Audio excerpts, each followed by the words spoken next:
जय हिंद दोस्तों। उम्मीद करता हूँ आप लोग बहुत अच्छे होंगे। देखिए, आप लोगों को ये जानकारी होगी कि 68th बीपीएससी का जो है नोटिफिकेशन वो आयोग द्वारा जारी कर दिया गया है और हमने इसकी जानकारी आपको चैनल पर दी थी अपने। लेकिन हमने आपको इसके साथ ये कहा था कि हम इसकी जो विस्तृत रूप में जो चर्चा है, क्योंकि देखिए इस बार पैटर्न में बदलाव हुआ है, तो उसके लिए हमें हर एक चीज़ को सही से जानना होगा। इसलिए हम ये नहीं चाहते कि आप जब फॉर्म फिल करें तो आपसे कोई गलती हो, फिर आपको एडिट का ऑप्शन, एडिट वाला ये मतलब इंतज़ार करना पड़े कि वो कब आएगा, फिर हम फिर से एडिट करेंगे चीज़ों को, उसमें देखिए दिक्कत होती है।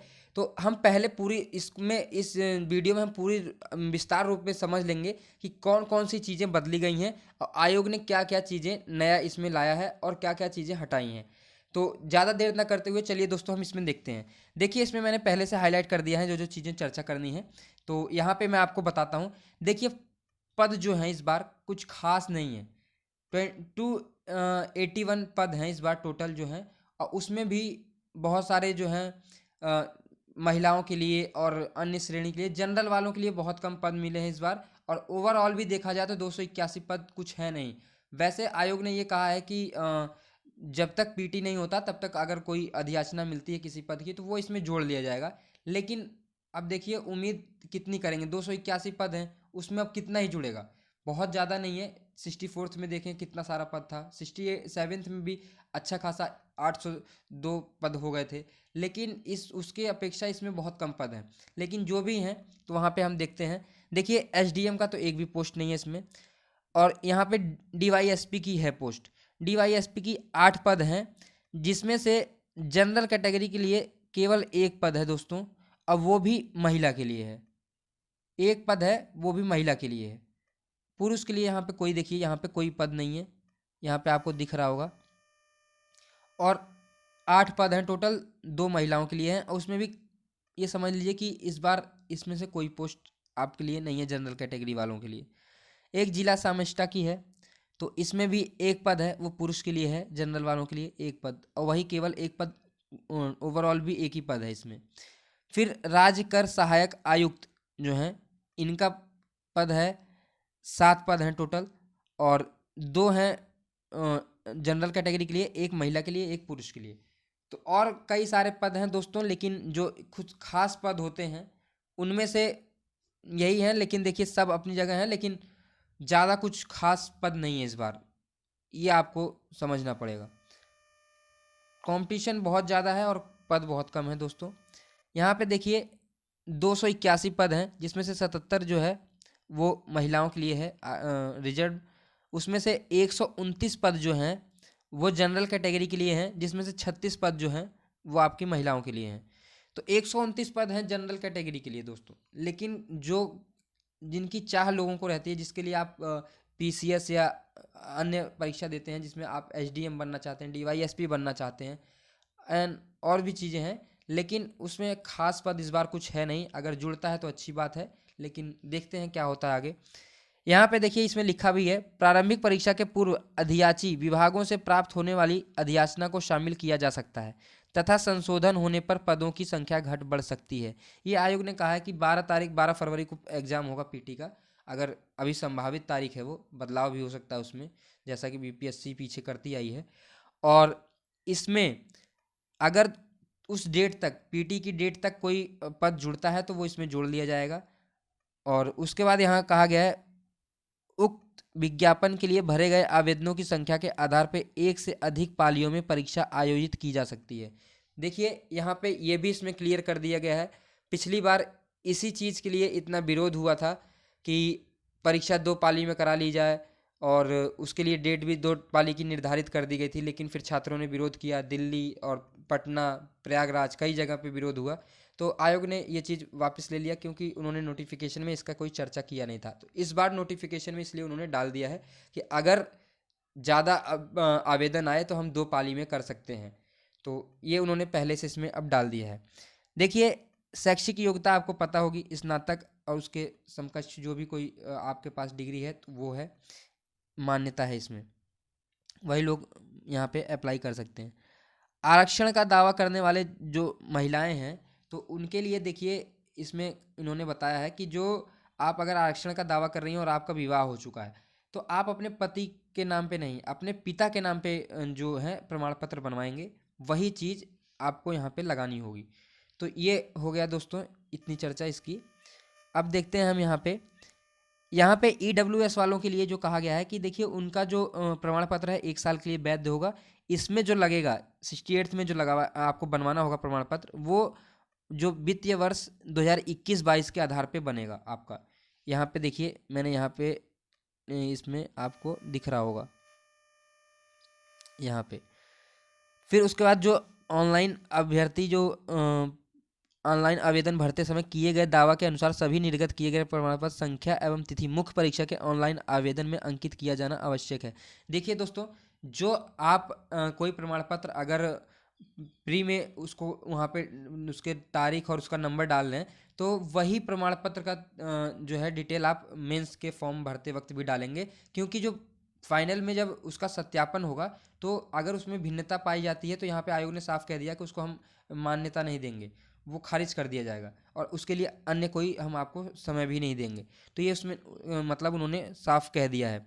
और स्नातक प्रमाण पत्र आपके पास अगर आप अपीयरिंग हैं तो आपको ये पता होगा कि मुख्य परीक्षा जब तक होगी उस तारीख तक आपके पास डिग्री मतलब आपका जो है मार्कशीट आ जानी चाहिए फाइनल ईयर की। तो ये उन्होंने कहा है पहले ही। आयु आपको पता है 20, 21, 22 वर्ष मांगा गया है, अधिकतम 37 वर्ष होती है। अटेम्प्ट इसमें कुछ होता नहीं है PCS में, तो यहाँ पे उम्र है। और देखिए अगर आप फॉर्म भर रहे हैं तो उसमें आपको फ़ीस देनी है, तो उस फीस जो है जनरल कैटेगरी वालों के लिए 600 रुपये रखी गई है, बिहार के जो जनरल कैटेगरी के लोग हैं। और केवल बिहार में जो अनुसूचित जाति अनुसूचित जनजाति के लोग हैं उनको 150 रुपये फीस रखी गई है। जो महिलाएं हैं रिजर्व कैटेगरी की अनरिजर्व कैटेगरी की, उनको 150 रुपये देना है। जो दिव्यांग हैं उनको 150 रुपये देना है। अन्य जो अदर स्टेट के लोग हैं उनको भी 600 रुपये देना है। ये हो गया फीस। और आपको हम बताएं यहाँ पे प्रारंभिक परीक्षा में जो बदलाव हुआ है दोस्तों, यहाँ पे ये आपके मल्टीपल चॉइस क्वेश्चन आएंगे, 5 ऑप्शन रहेंगे। ई ऑप्शन रहेगा। आयोग में चेयरमैन साहब ने कहा है कि ई ऑप्शन हम कभी नहीं हटाएंगे, वो हमारे लिए रामबाण का काम करता है। तो वो उन्होंने अपना पक्ष दे दिया। और उसमें एक तर्क उन्होंने ये भी दिया, वो मैंने आपको वीडियो में बताया, आप वीडियो देख सकते हैं, चैनल पे पड़ा हुआ है। उसमें उन्होंने जो कुछ कहा मैंने सारी चीज़ें बता दी हैं। यहाँ पे देखिए बताया गया है 2 घंटे की परीक्षा होगी, 150 अंक जो है आपको मिलेंगे। 150 अंक का ही परीक्षा होने जा रहा है। जो 200 अंक बता रहे थे 200 नहीं 150 अंक का ही होने जा रहा है जैसा पहला होता था। लेकिन इसमें इन्होंने निगेटिव मार्किंग जो है यहाँ पे देखिए निगेटिव मार्किंग इंट्रोड्यूस कर दिया है, लागू कर दिया है। अब निगेटिव मार्किंग होगा। और निगेटिव मार्किंग कैसे होगा वो हम अभी आपको आगे बताएंगे। देखिए मुख्य परीक्षा जो होगी उसमें कोई बदलाव नहीं है। एक सामान्य हिंदी का परीक्षा होगी आपकी जो क्वालिफाइंग होता है। समान अध्ययन का एक पेपर होगा, पहला GS1 GS2 3, और एक आपका ऑप्शनल होगा। जैसा मुख्य परीक्षा पहले थी वैसे ही अभी भी है।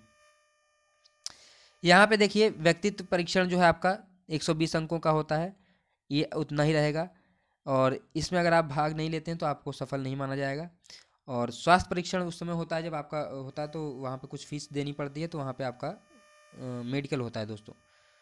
अब यहाँ पे हम देखते हैं मेधा सूची जो है आपकी 120 अंकों पे तैयार होगी, जिसमें से 900 अंक आपके मुख्य परीक्षा के होंगे और 120 अंक जो होगा आपका इंटरव्यू का होगा। तो ये आपकी मेधा सूची होगी। खास बात दोस्तों ये है, यहाँ पे आप देखेंगे ये पॉइंट आपके लिए है। देखिए इन्होंने 3 ऑप्शन दिया है, स्टूडेंट्स की राय मांगी है, फीडबैक मांगा है।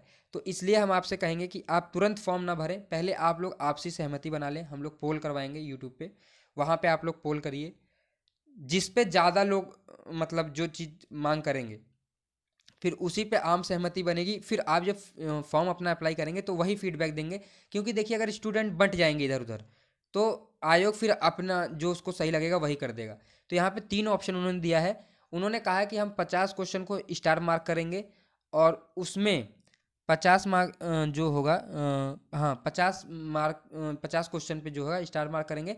और उसमें अगर आपका गलत होता है तो हम उसमें आपका 1/3 जो क्वेश्चन है उसमें आपका हम निगेटिव करेंगे। कि जैसे मान लीजिए ये कि उन्होंने कहा है कि हम 50 क्वेश्चन जो होंगे उसमें स्टार मार्क करने के बाद अगर आप उसमें से गलत करते हैं तो आपके 1 नंबर कटेगा। लेकिन अगर आप उसे सही करते हैं तो आपको 2 नंबर दिया जाएगा, मतलब आपको प्रोत्साहन दिया जाएगा अगर आप उस क्वेश्चन को सही करते हैं, और गलत करते हैं तो 1 नंबर काट लिया जाएगा। ये पहला ऑप्शन उन्होंने दिया है। दूसरा ऑप्शन उन्होंने दिया है कि अगर आप 50 क्वेश्चन ही स्टार मार्क रहेंगे, उन्होंने कहा कि अगर आप उसको गलत करेंगे तब भी 1 नंबर कटेगा, सही करेंगे तब भी 1 नंबर बढ़ेगा आपका, मतलब नॉर्मल कटेगा भी, नॉर्मल बढ़ेगा भी। उसमें जैसे पहले वाले ऑप्शन में 2 नंबर बढ़ रहा था, यहाँ पे 1 नंबर ही दिया जाएगा, 1 नंबर ही काटा जाएगा। ये मैं एग्जाम्पल दे रहा हूँ, इसमें इन्होंने दूसरा कुछ लिखा है, ये अभी ऑप्शन जब आप फिल करेंगे तो समझ में आएगा।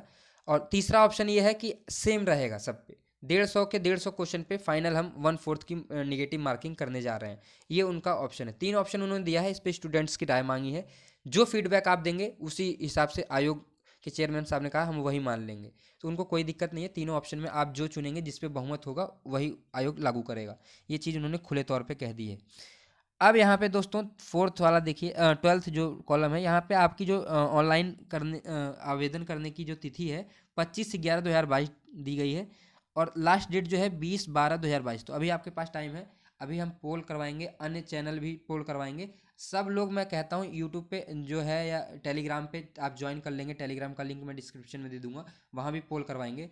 तो आप लोग सबका पोल करने के बाद एक आम सहमति जो स्टूडेंट्स की बनेगी, उसी के हिसाब से आप आवेदन करना स्टार्ट करें, नहीं तो चीज़ें फिर दिक्कत आएंगी, और फिर आयोग अपने मन का करेगा तो फिर बाद में विरोध होंगे, फिर लेट होंगी चीज़ें। तो इसलिए आप आम सहमति बना लेंगे। देखते हैं आगे क्या है। इसमें कुछ खास नहीं है दोस्तों। यहाँ पे इन्होंने इसमें कहा कि आप जो मतलब फॉर्म फिल करेंगे उसका हार्ड कॉपी 2 कॉपी निकाल के रख लेंगे आगे के लिए, कि आपको कभी अगर वहाँ पे प्रस्तुत करने के लिए कहा जाता है तो आप उसको सामने पेश करेंगे। तो फाइनली ये चीज़ें थी और ये बदलाव हुए हैं दोस्तों। और जो भी कुछ अपडेट होगा हम आपको चैनल पे तुरंत देंगे। चैनल को सब्सक्राइब कर लीजिए।